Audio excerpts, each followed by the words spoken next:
太医书现在没有记录，如今神能证明他腹中的孩子是圣上的。他与人私通，怀下了叶种，利用真儿行善，想潜逃出宫，险些让我的真儿陷入大错。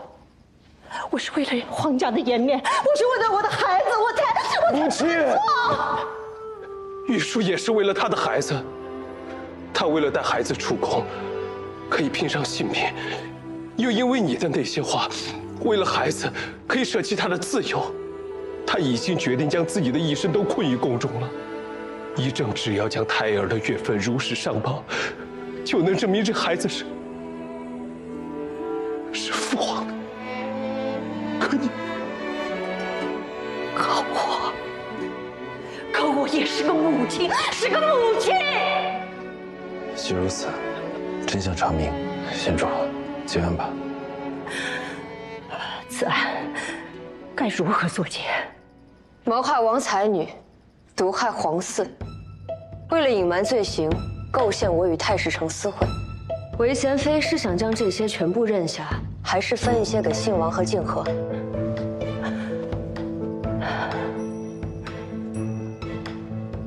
我无罪可认。韦贤妃好手段，静和就是最完美的替罪羊。就算你能全身而退，那信王呢？与真儿何干？信王每日佩戴的香能都是出自王才女之手，证明不了什么，却也足够了。这些还是我跟韦贤妃你学的。发生了什么不重要，圣上觉得发生了什么最重要。你是想要报复我，想与我鱼死网破是吗？此事谈不妥，我们还可以谈谈别的。什么事？信王在王府不小心跌倒，伤到自己之事。你是想给那个贱婢脱罪？休想！敢杀皇子，非死不可！贤妃说的没错，敢杀皇子者，非死不可。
县主，如果你能见到信王，能不能替我向他道歉？巧了，他也让我代他向你道歉。那晚我梦到玉树了，他让我们一定要好好生活。你的琵琶呢？都是教坊司赏的，这宫里的东西，我一样也不想带走了。唉，这就可惜了。县主好不容易寻来的琵琶，说是已有100年，这可如何是好100年前还没有这兴庆宫，算不得宫里的东西。多谢县主，多谢娘子。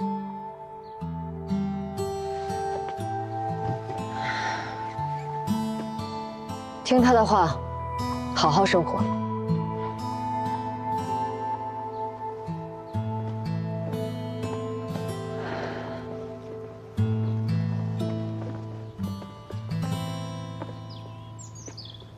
县主早就计划好为救阿好隐瞒真相吗？韦贤妃善翻手为云，覆手为雨，但有一事，她说的没错，无人能证明玉书腹中的孩子是圣上的。此事若起风波，唯一能够落罪的，也只有构陷你我的静和，贤妃总能全身而退。擅长热起疑心、承担猜忌的也只会是信宝，这样不明不白的真相，倒不如换阿好一命。确实，真相大白，都已经是最好的结果。贤妃编了什么故事上报圣上？韦贤妃喜爱音律，与王才女惺惺相惜，谁知王才女一心只想离宫，还向韦贤妃寻求帮助。韦贤妃竭力劝阻，但玉树心意已决，执意假死，未免身上蒙羞。韦贤妃无奈，只得痛心处死了他。那承恩宫一事又如何说？那晚我并未入宫，在承恩宫的是你和五人娘子，你们连日查案，一时疲惫便睡下了。那刘内侍曾被你刁难过，心怀怨恨，竟编造了一段混话，四处传播，回你清远已经被贤妃下令给打死了。为了一条命，可以编一个谎；为圆一个谎，可舍一条命。太师承，我看这案子不查也罢。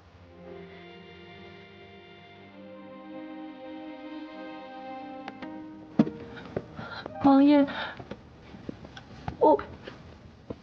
你骂我吧，或者你打我也可以，你不要丢下我不管。你放心，我既然答应母亲将你接入府里，就不会不管你。这王府里的一切，你都可以享有。只是，我真的无法再在这里待下去了。我曾以为我们都没有错，母亲想要保护我，她没有错；我想要帮助玉书，我也没错。而你为了毫无希望的倾慕，心甘情愿的付出，也没错。可我现在觉得，我们都错了。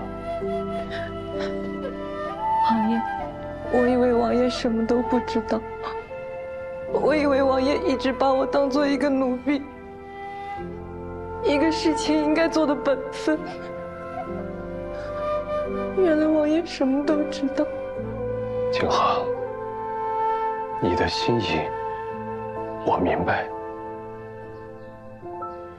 可我的心意，他永远都不知道了。王爷，我对不起你。景航，以后好好生活，要对得起自己。王爷，王爷，王爷，王爷。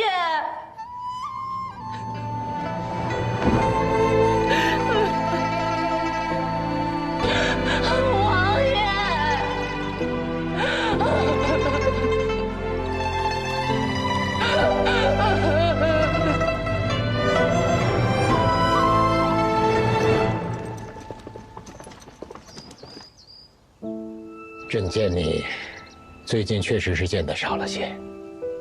国事繁忙，还让圣上老先来看我，是妾的不对。王才女一事，圣上不怪罪，妾已经感念天恩了。那是他咎由自取。做妃嫔的本来就应该安守本分，岂能是想要荣宠就入宫？那想要自由就潜逃。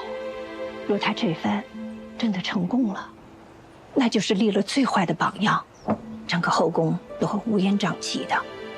妾无能，但也只能这样，帮陛下守住规矩，保持平衡。天儿不早了，走吧，一起用膳吧。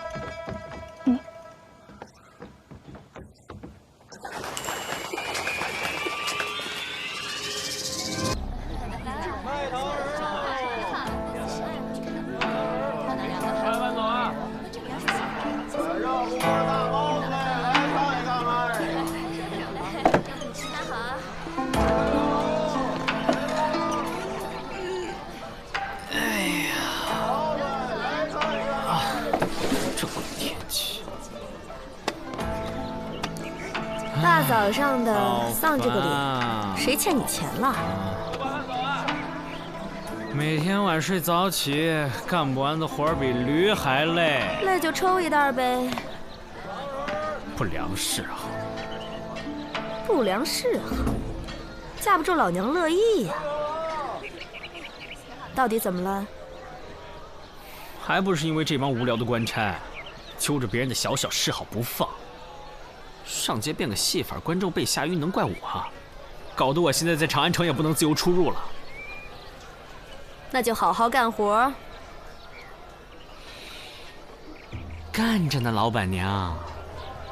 钱没赚着，还落一案底，倒霉。找李治了？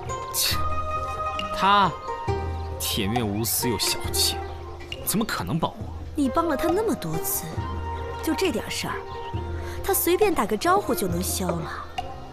好，那就找他。想到他那得意洋洋的鬼样子就烦。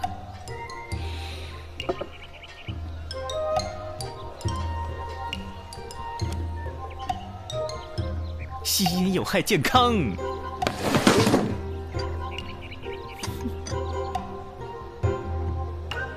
老娘抽水烟。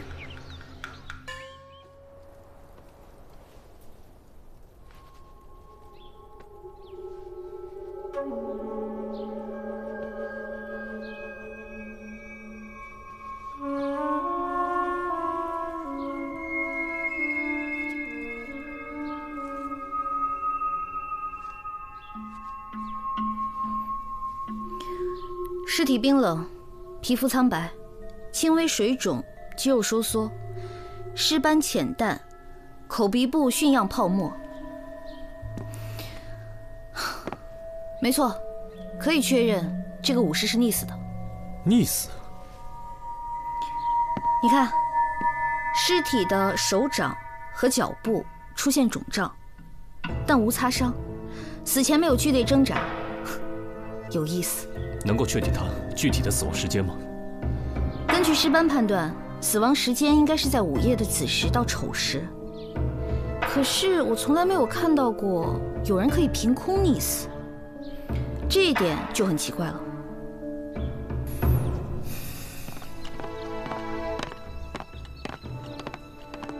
李少卿，人证带到。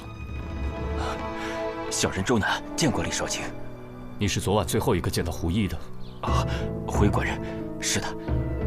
昨晚是我伺候当家的睡下后离开的。当时什么时辰？啊，是夜里子时。昨晚可有什么异常吗？没有。哦，除了昨晚当家的有一点暴躁。暴躁？对，其实这几日当家的都有一些暴躁，也不知道是谁得罪了他。后来早上也是你发现了尸体？哦，是的。当家的要我每天早上喊他起来练功，大家一起练。平时我在门外一喊他，他就会应一声。可是今天我喊了很久都没有应我，所以我就推门进来了。我才发现他被淹死在床上了。你怎么知道他是淹死的？他那个样子还不明显吗？我从小在河边长大的，服尸也见过不少，就是他这个样子的。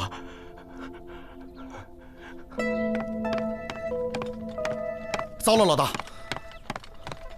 老大，又有人溺死在房里了。又是谁？是一个修鞋匠，他老婆回了娘家，结果今天早上回来的时候，发现她丈夫已经死在床上了，而且民间有个传言。什么？说这是龙王之怒，因为今年长安城里有人对龙王不敬，所以……什么乱七八糟的？老大，你有所不知啊，这自古就有八水绕长安这一说。这八水指的是渭、荆、沣、涝、豫、浩、阐、灞这8条河流，它们在长安城4周穿流，而最终都汇入黄河。这长安城的气运自古都与水息息相关。为了百姓安居乐业，陛下每年都要斋戒7天，来供奉这8水中的龙王，让他们庇佑百姓。那这龙王怎么又会发怒呢？可是，今年呢，在陛下斋戒到第6天的时候，出了怪事儿。忽然大雨滂沱，水排不出去，可真是大水冲了龙王庙。陛下不得已终止了斋戒，回到了宫里。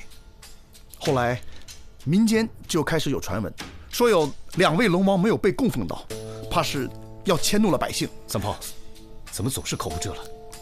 老大，那现在我们该怎么办啊？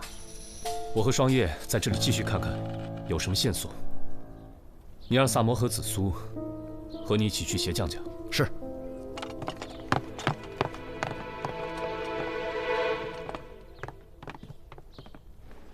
哎，就这儿啊！大概就是这样。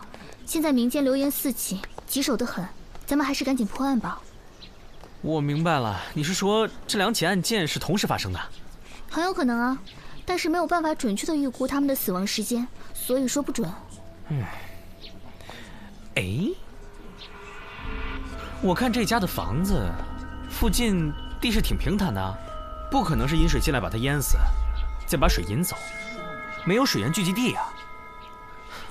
而且这房子背靠青山，前有暗山，中有明堂，按说风水不错呀。那姑且就像你说的那样，通过引水来把它给杀了。可房中只有床褥有水，其他家具都没有被水泡过的痕迹。这是怎么做到的呢？我们觉得是有人把它在水里溺死之后再放到床上，所以只有床上有水。你们在这儿聊什么呢？进去看现场。走吧。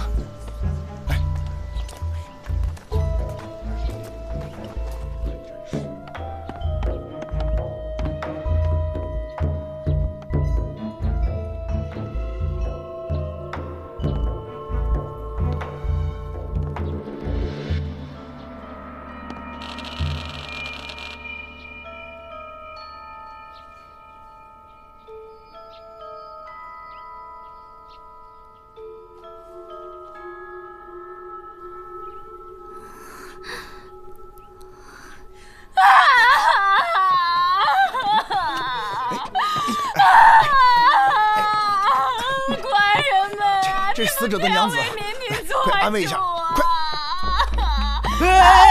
像狗死的人啊！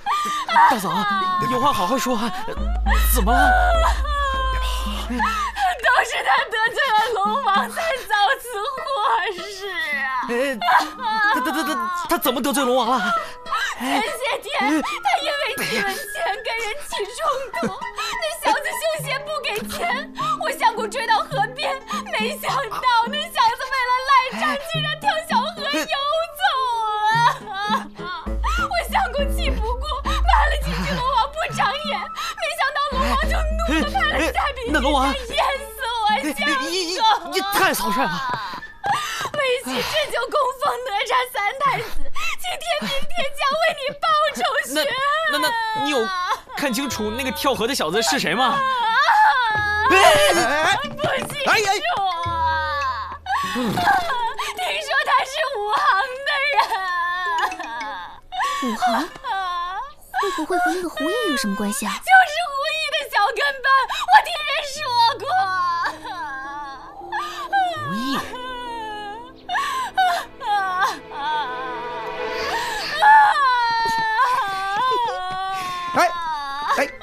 就是胡毅的那个小跟班，我听说过。看账目醒了。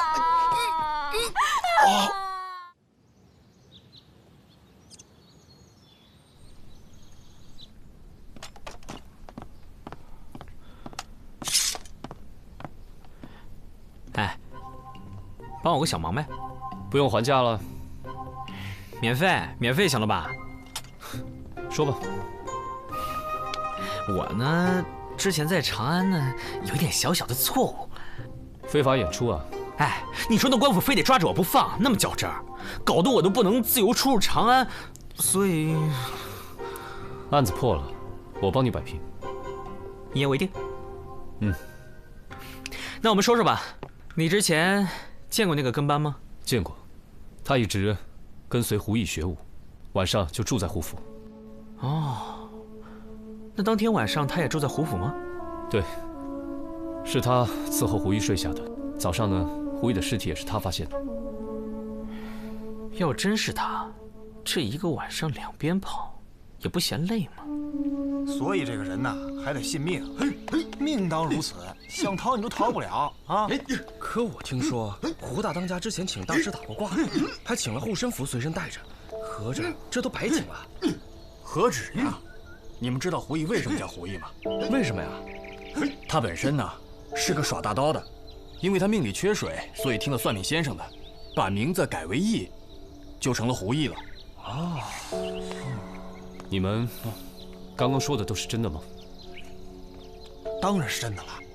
这个胡武师啊，之前有人说过他八字轻，后来他不信，结果啊总遇到这些个邪门的事儿。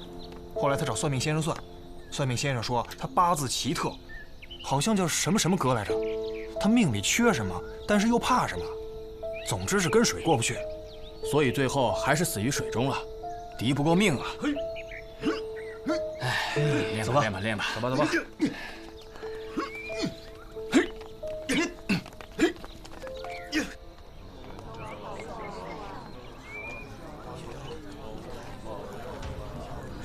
哎，他们在干嘛呢？拜龙王。看来之前水冲龙王庙之事余波未了，明月左右啊，龙王保佑啊！哎，大哥，你们这是在干嘛？这你都不知道啊？最近长安城里刚死了2个人，好像都是被龙王给淹死的。那和你们有什么关系啊？大水冲了龙王庙，我们怕龙王迁怒，得赶紧献上祭品，以保周全呐。什么人在做这些事？哎，这么大的祭拜仪式都是长安城那些大富人家出钱安排的，反正我们这些小老百姓就跟着做就好了。哎，快快快，跟我们一起拜拜。不用了，不用了。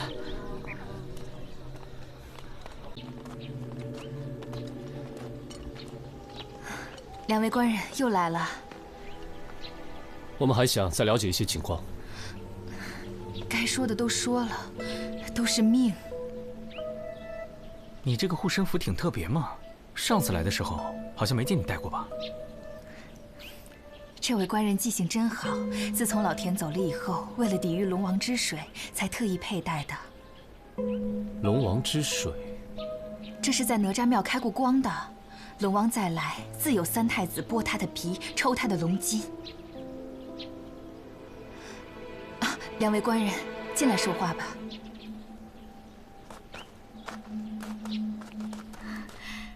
快请进，快请进。哟，你们家这，哇塞，多了这么多好玩意儿啊！这是长安城的妇人送来的，跟我非亲非故，真是大善人呐。听说我们家遭到了龙王的惩罚，所以送来了一些东西，说是慰问家里，给我减轻些生活负担，还送来了一些辟邪的器物呢。真是人傻钱多啊！不，我是说心地善良。你说这大善人咋也不救济我啊？哎，对了，这个大善人是谁啊？就是富甲一方的吴洪熙大善人呀。难得这么有钱的人接挂我们如此穷苦的百姓呢。啊，我去倒茶，你们坐。啊，不着急啊。哎呀，这个大善人可真是大慈大悲啊，菩萨心肠。嗯，不想撤案底了是不是？哎，这边取请柬啊！哎，感谢啊！恭喜！哎，感谢上光。哎，这么多人，不会是在开仓放粮吧？过去看看。好啊，您来了，反正我又不用销案底。哎，知道了，用得着管我吗？我就看一下，不会耽误你破案的。哎，这位大哥，麻烦问一下，多谢啊！他们这么多人是在干嘛呢？多谢上光。吴洪熙要过寿，宴请全城的百姓，见者有份。好久不见，我不跟你们多说了，我要去排队了。又是这个吴洪熙，真是大好人呐！二位来到门前就是客人啊！一看二位气宇不凡，风姿潇洒，若不嫌弃，请二位进府喝杯清茶。不用了，我们还有要事在身，就不能不给面子。嘿，请。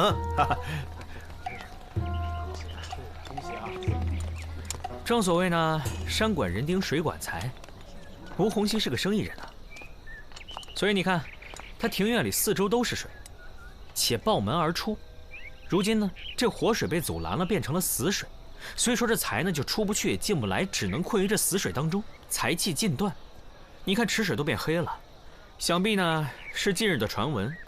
吴洪熙怕这么大的池子容易招来水的祸事，所以把这活水都给阻断了。吴洪熙还信这些？不懂了吧？现在这有钱人呐，都相信什么财运呐、风水啊什么的。哎，你看像我，穷光蛋一个，我哪还有心思顾及那些啊？不过，我原来一到没钱的时候啊，就专门到这些有钱人家去看风水，给他们随便摆摆布局什么的，就能很赚一大笔。反正他们钱多了也没出事。二位贵宾久等了，请在此贵宾名册上留下您的姓名，明日送到。他叫李志，哎，到时候一起来啊！不来，区区商贾，他也配？哼，没事，别在意啊，他那人就那样。我叫萨摩多罗，萨摩多罗，千万别写错了啊！放心吧，明日一早送到凡社。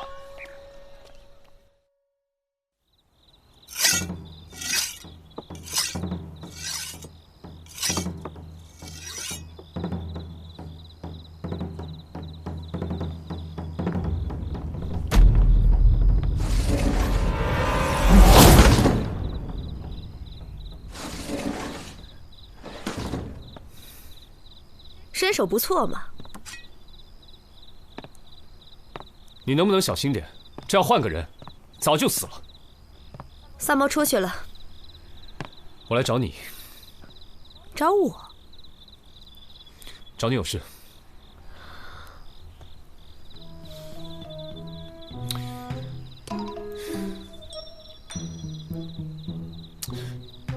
这个案子，萨摩说免费。他说免，我可没说免。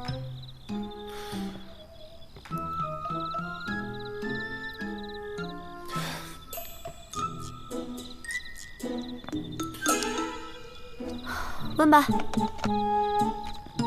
那个吴洪熙，你认识吗？吴大善人，我家的鱼虾都是从他家进的，买卖做得很大，乐善好施，是远近闻名的大善人。怎么了？那他跟江湖上的人有什么来往吗？买卖做得大，没点江湖上的朋友，容易遭劫呀。当年有河道劫渔船，他雇了武师，大干了几仗，算在江湖上小有名气。知道了。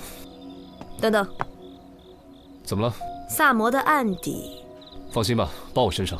我希望你不要笑。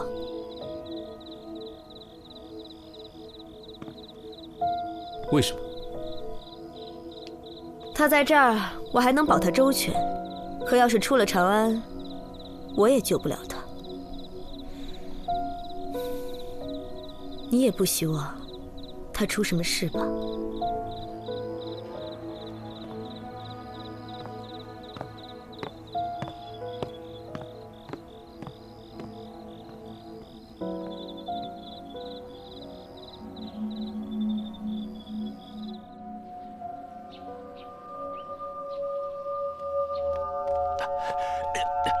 官人，官人，哎，官人，我可什么都没做呀！官人，我住嘴！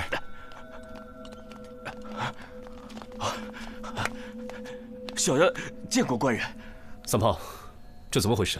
老大，是这样的，他们说西郊山顶上有龙，我正要去看一看。我刚一出城门，就看见他在城墙边上烧纸，面前摆着一碗米饭，然后神神叨叨的，嘴里说着什么不要怪我赶紧安息吧之类的话。我一看他是武师胡一案的相关人，我就把他带来了。你在给谁烧纸？回官人，是烧给我师父胡毅的。为什么不在他家烧，要去龙王庙？回官人，他是我师父，我自然希望他在那边能过得好一点。老大，我到了以后，他鬼鬼祟祟的，一搜身上有写着胡毅名字的布偶，写满了诅咒。他除了脾气不好，打过你之外，还有什么？他一直都瞧不上我，说我练武也是没有出路的，说我是练野路子的杂种，所以你就怀恨在心，把他给杀了。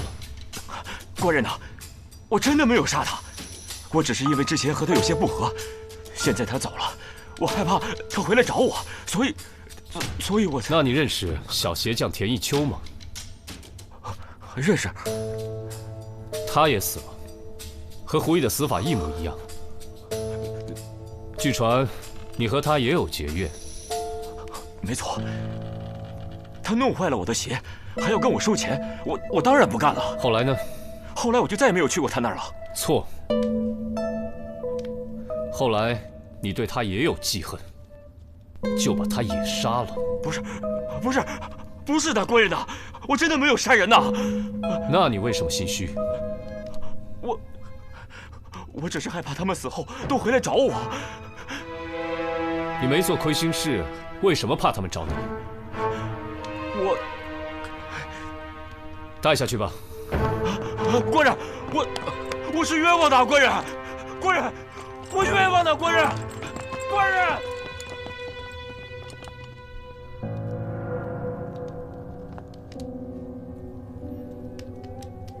现在就说周南是凶手，会不会太草率？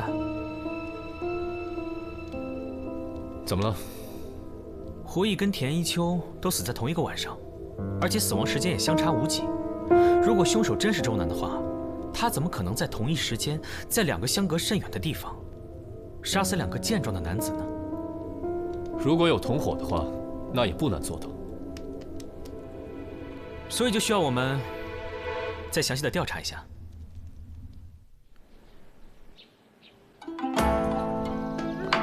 我回来啦！你先下去吧。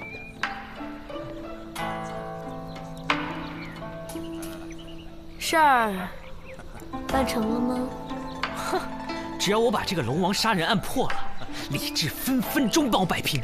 那案子现在破了吗？客官，您的菜。这个嘛，我饿了，有吃的吗？就知道吃。请问哪位是摩多罗萨？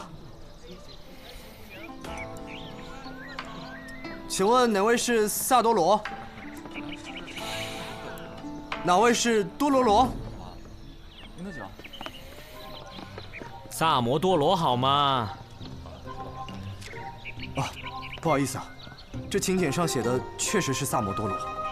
请柬？我家主人请萨摩先生2日后准时赴宴。好吧，原谅你了。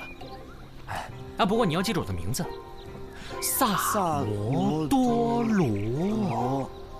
萨摩多。走。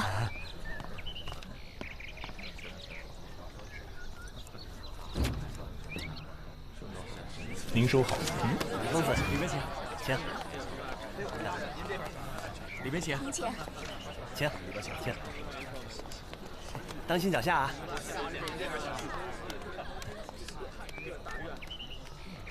您请。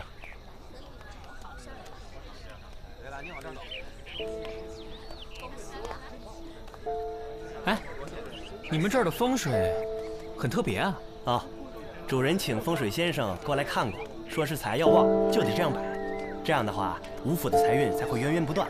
哼。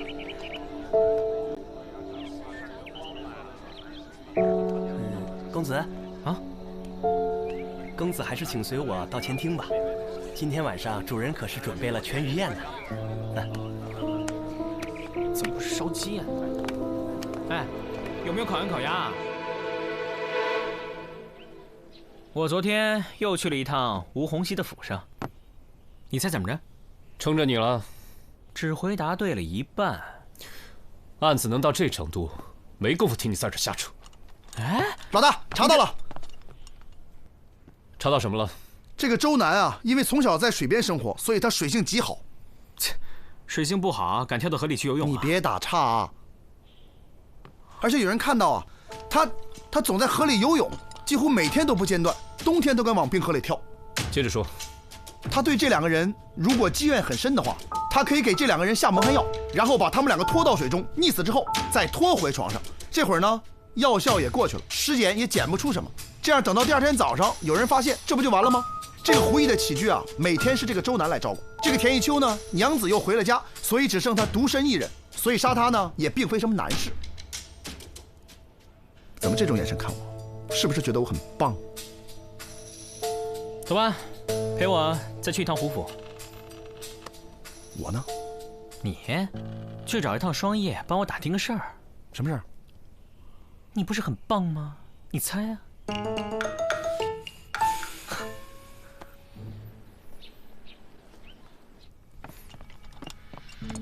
你还记不记得当时现场的情形？大致记得。当时是不是水积满他的被褥，连床边的地上也有水？没错。那除了床边，其他的地方都完全没有水渍。你当日没有来，怎么记得这么清楚？因为鞋匠田一秋家的状况也是一样的。死者应该不是被杀死之后又带回现场。如果那样的话，这个地面上跟床上应该都差不多会有水渍，又怎么会当你们赶到现场时，床上水渍未干，而地上一点水渍都没有？而且，这被褥湿的程度，也不是一个人身上能带回来的水吧？那会不会是凶手故意在床上弄了很多水？没那么复杂。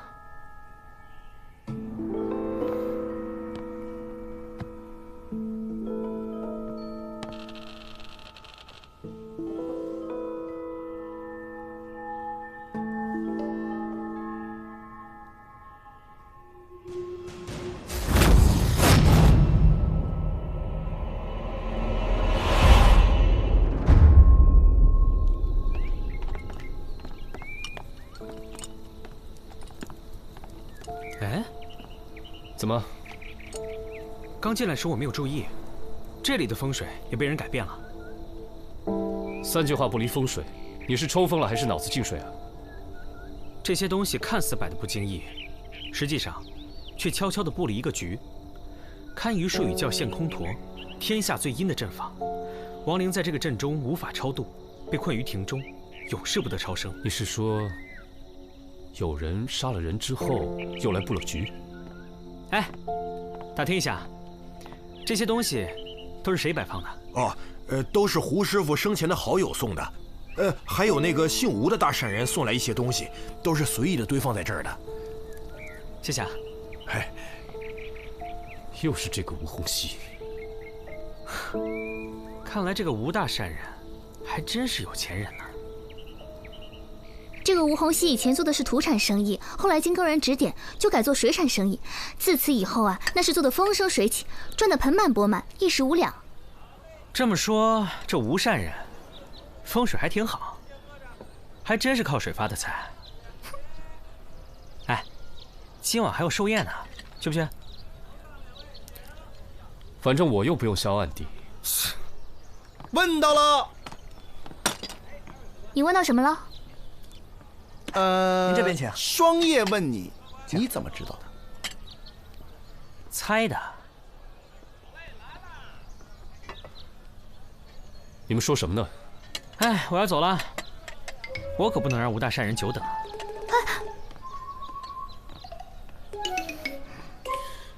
哎，说什么呢？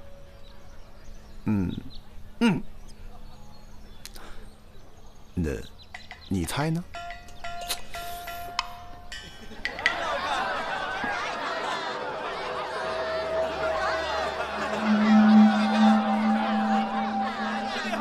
哎呦，真厉害！这么热的天儿，从哪儿弄来的大冰块？可不是嘛，大人，大户人家真会享受。这季节的冰块比黄金还贵呢。哎呀，走，往那边看看。恭喜吴大善人！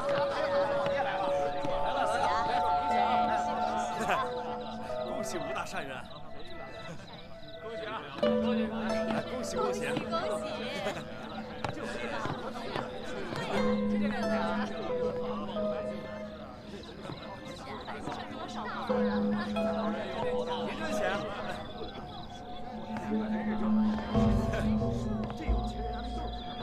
就是。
唉，今天晚上的月亮好圆呐。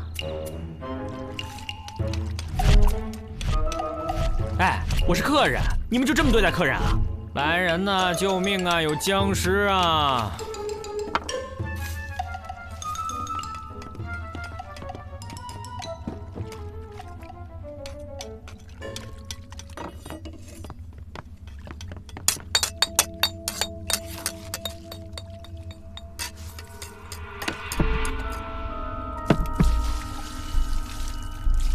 吴家以水产生意为生，用北地玄珠来治病，是为了延长货物的存放时间。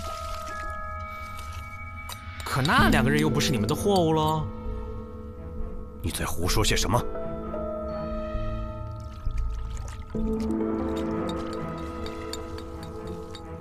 所以，所谓的龙王之怒只是个幌子。想要把人凭空溺死的话，还要靠冰。每个死者的床上都有一滩水渍，四肢浮肿，很容易让人想到溺死。可尸体上的暗红色尸斑，可以是溺死的，也可以是冻死的。你们先将冰棺里面注满水，再把死者放入冰棺当中溺死。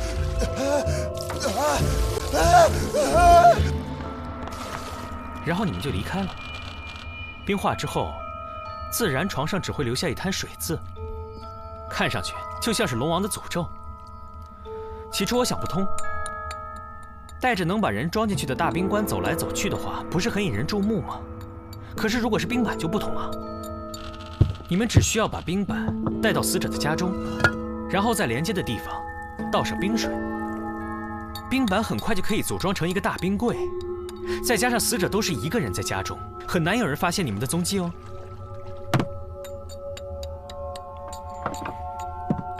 小子，你到底是听到的还是看见的？猜的啦。你知道这些又有何用？带你进来的时候，就没打算让你活着出去。哎，你们干嘛？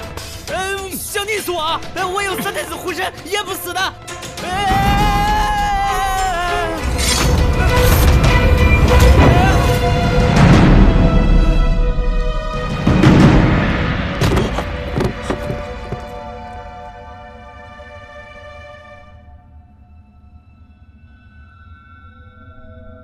哎，干嘛装模作样耍那个帅啊？还不快来救我啊！命都要没了，话还那么多。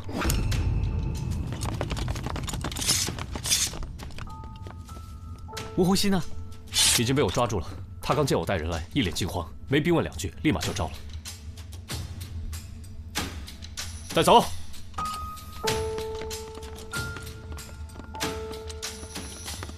哼。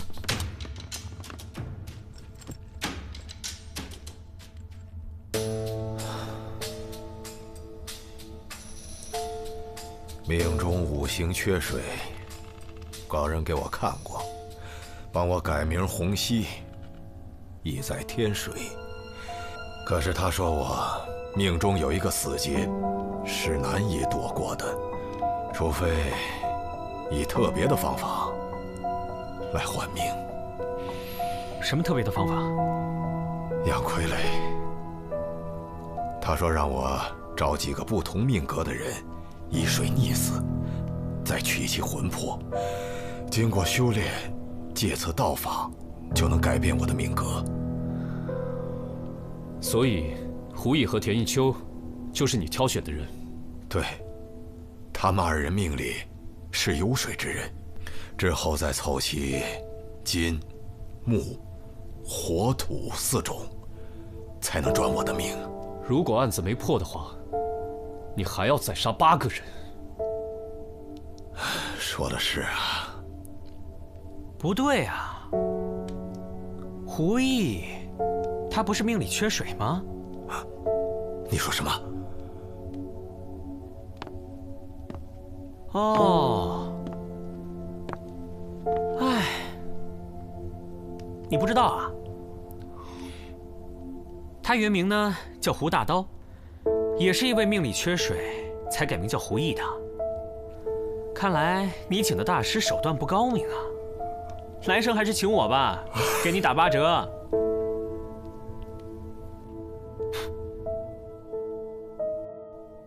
你上次说哪几个东西是局啊？这个，那边那假山，还有那个东西，还有门口那棵老槐树。三炮是。你怎么会突然想到来破坏这个阵法？那些死者，总不能让他们的亡灵一直困于此地吧？你还相信这些？你是抽风了还是脑子进水啊？好好说话。等会儿，之前说好的案子破了，那我早就给你解决了。好，算我欠你个人情。2个。哎，不是说好了破案免费抵掉1个了吗？你行不行，抠门哥啊？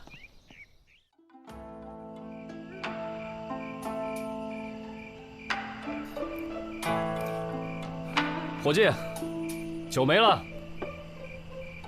来了。你怎么还没睡啊？客人都没睡，我怎么敢睡呀？来，我私人的珍藏，古井烧春，酿造3年，窖藏5年，真的是好酒，怎么喝都不上头。算了，烧刀子就行。您的好酒，我喝不起。免费送你。那更不能喝了。为什么？您的案底，我是真消不了。我有什么案底？什么案底？你说清楚。人证、物证有吗？说清楚，我马上跟你走。你急什么呀？我什么时候说要抓你了？李少卿，咱们相识这么久了，我的为人，你应该很清楚了。当然，承蒙你和萨摩鼎力相助，才让大理寺屡破大案，名震朝野。只是这朝堂之上，会有些微词。他们说我什么？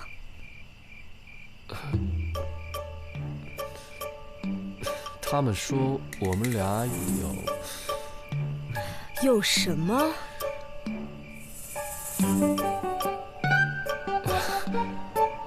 不提也罢。你给我说明白了啊！不说明白，你今晚别想走。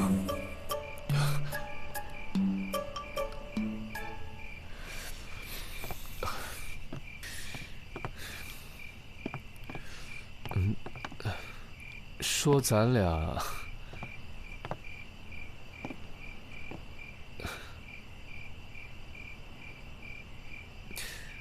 有私情。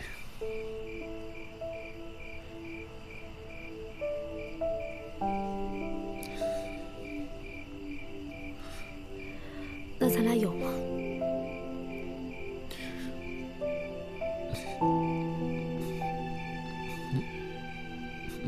没有吧？那你有吗？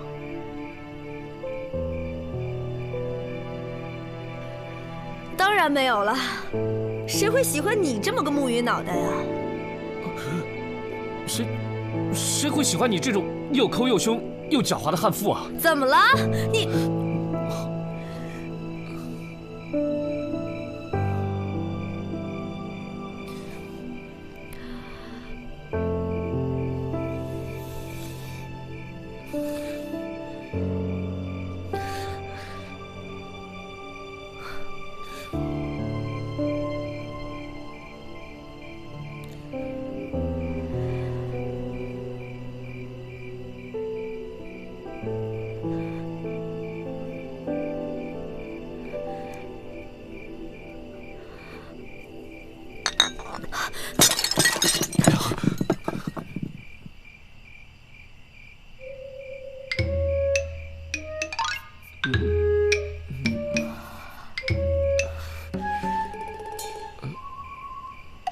这个你碰到的，不，那个我下月领了薪水，我一定会还。